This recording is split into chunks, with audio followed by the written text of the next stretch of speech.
শুভ দুপুর বন্ধুরা, আবার আজকের দুপুরের লাঞ্চ থালি নিয়ে চলে এলাম সুমিতা পেজে। তোমাদের আরেকবার স্বাগত। এই যে দেখো, এখানে গরম গরম ভাত নিয়ে নিয়েছি। ভাবছো পেঁয়াজ লঙ্কা নেই কেন? এই যে এখানে হচ্ছে শসা আর পেঁয়াজ দিয়ে দই দিয়ে রায়তা বানিয়েছি।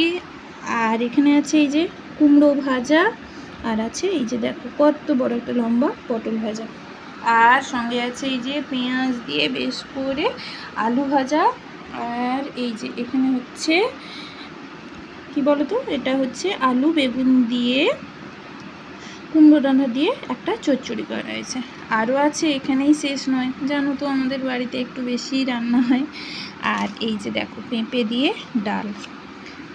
ডাল হয়েছে। আর এই যে এখানে আরও একটা রান্না আছে, শেষ আর হচ্ছে না, তোমরা হয়তো বলবে। আর এই যে দেখো শোল মাছের তরকারি, ঠিক আছে। এই যে এতক্ষণে শেষ হয়েছে। কে কে খাবে চলে এসো আমাদের বাড়িতে, ঠিক আছে। আর তোমাদের বাড়িতে কার কী রান্না হয়েছে, আমার লাঞ্চ থালিটা কেমন হয়েছে অবশ্যই কমেন্ট করে জানিও কিন্তু। চলো চলো চলো, প্রচুর খিদে পেয়েছে, এখন খাওয়াটা শুরু করি। বাটিগুলো নামিয়ে নিই। প্রথমে তো জানো ভাজা দিয়ে তো শুরু করতেই হবে।